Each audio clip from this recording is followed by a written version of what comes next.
Net মাধ্যমে viral একটি sting অপারেশনের ভিডিও। বিজেপির মণ্ডল সভাপতি গঙ্গাধর কয়ালের ভিডিও ভাইরাল। রাজনীতির জন্য মিথ্যে ষড়যন্ত্রের ছক করা হয়েছে।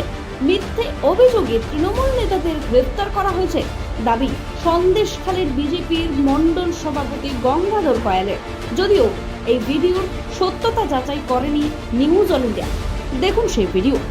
বুঝতে পারছো দাদা কি লেভেলের কাজ করেছে? রেপ হয় নাই, তাকে রেপে কনভার্ট করিয়ে দিয়েছে। তুমি আর চিন্তা করো, ধরো আজকে তোমার বাড়ির মিসেসকে আমার বাড়ির মিসেসকে করাতে পারতো, আমরা বড় হয়ে করাতে পারবো না। দাদা সেখানে বাইরের লোক হয়ে তাদেরকে দিয়ে এটা করিয়েছে, মানে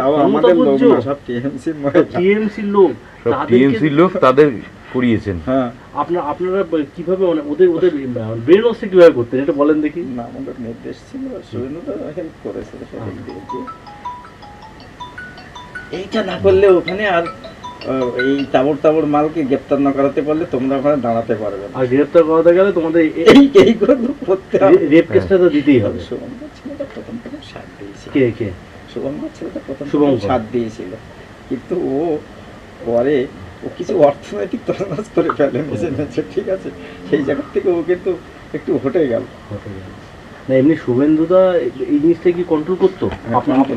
কন্ট্রোল করতো, করার জন্য টিও ওরা এসেছিল।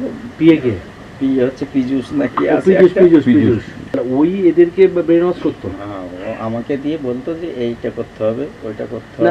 আপনারা কি ব্রেন ওয়াশ কিভাবে করতেন? হ্যাঁ, ওই তো যে কমপ্লেনগুলো এইভাবে করো, আর আপনি সেটা করেই দেন, ঠিক আছে?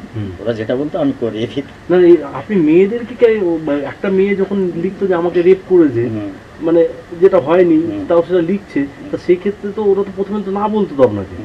না বলেনি, ওরা যেটা বলেছি সেটা শুনেছি।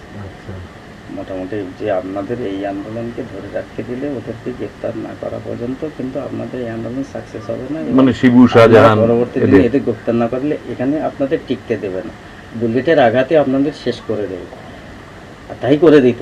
আমি বললাম যে ওকে জবানবন্দির জন্য নিয়ে যাওয়া। সবার প্রথম জবানবন্দি কি একদম রেখাই, ওই যে সব প্রথম রেখাই করেছে, আর তারপর ওকে দেখে বাকি মহিলারা করেছে। তাও এটা আপনার কিন্তু ক্রেডিট দাদা। আরো 2-3 জনকে আর করানোর করেছিলাম, কিন্তু তারা রাজি ঠিক হলো না। কেন ওরা ভয় পেয়ে গেল যে আবার আমরা এই মিথ্যা রেপ কেস দেবো। করে দিল ওই জবা সিং এর, করে দিল পুরো এসটি কমিশনার একেবারে প্রথম এসে ইনকোয়ারি প্রথম জবা সিং এর। আরো ঘাবড়ে গেছে, একদম ও ঘাবড়ে গেছে, আর মাদুর বিছিয়ে বসেছে। আসলে উনি তো জানছেন না যে বিষয়টা সাজানো আছে, ঘাবড়ে গিয়ে বলতে পারছে না। এটা তো বুঝতে পারছে না যে জবা সিং তো জানছে এটা মিথ্যে, ও তো বলতে কি ঘাবড়ে যাচ্ছে। এত বড় অফিসার, তার সামনে কত মিথ্যে কথা বলবো? কোনো ভয় নেই, আপনার সঙ্গে আমি আছি।